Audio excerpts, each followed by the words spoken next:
Pour m'avoir accordé à nouveau la parole. Je serai brève, mais je me dois de répondre avec la plus grande clarté et fermeté face aux arguments avancés par le représentant permanent du Rwanda. D'emblée, soyons clairs, je ne blâme pas le Rwanda pour tous les maux de la République démocratique du Congo. Je blâme le Rwanda pour la présence illégale de ses troupes sur notre territoire, le massacre de Kishishe, le bombardement du camp de déplacés de Mugunga, le pillage systématique de nos ressources naturelles et les attaques contre les soldats de la paix des Nations unies et de la SADC. Je blâme donc le Rwanda pour les violations de la Charte des Nations unies. Ces actes sont tous des crimes, ils ne relèvent pas d'un quelconque malentendu ou de différends bilatéraux. Ces faits, Madame la Présidente, ne relèvent pas de spéculation, ils sont documentés, corroborés et gravés dans les rapports des Nations unies. Je prends néanmoins note de la posture du Rwanda qui doute de l'objectivité des experts des Nations unies. Le Rwanda avance que la République démocratique du Congo est confrontée à de nombreux groupes armés. Et oui, c'est un fait.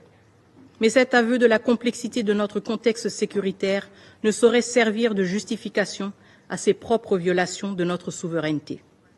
Ce n'est pas parce que d'autres défis existent que son soutien au M23 ou la présence de ses troupes en République démocratique du Congo en deviennent excusables.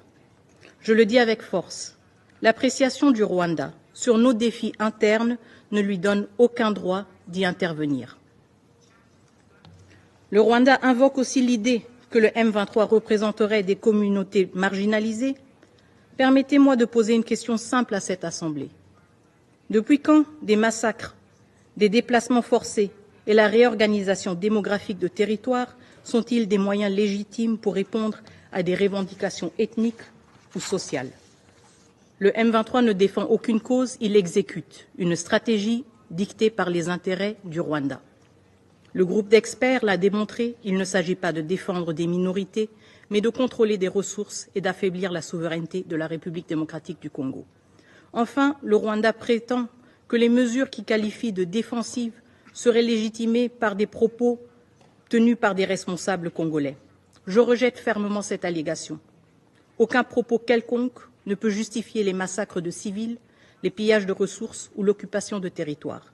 Rien, absolument rien, ne peut légitimer les crimes de guerre, les crimes contre l'humanité ou la violation de la Charte des Nations unies. Détrompez-vous, Monsieur le représentant.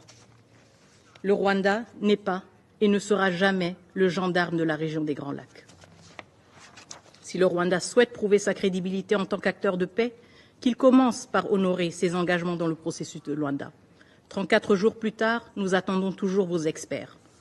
Et ils arrivent seulement après insistance de la part de la République démocratique du Congo et du médiateur. La République démocratique du Congo reste fermement engagée dans le processus de Luanda, convaincue qu'il constitue la voie la plus prometteuse vers une résolution durable du conflit. Tout au long de ce processus, notre posture a été constante, constructive, respectueuse des engagements pris et résolue à œuvrer pour la paix. Ce Conseil a un rôle central à jouer pour garantir que toutes les parties respectent leurs obligations et contribuent à cet objectif commun. Madame la Présidente, Mesdames et Messieurs, le peuple congolais, dans toutes ses composantes, aspire à la paix et à la stabilité.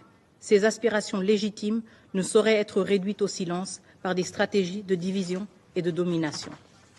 Mon pays est résolu à protéger ses citoyens, à préserver son intégrité territoriale et à bâtir un avenir où la souveraineté des États est respectée et non manipulée.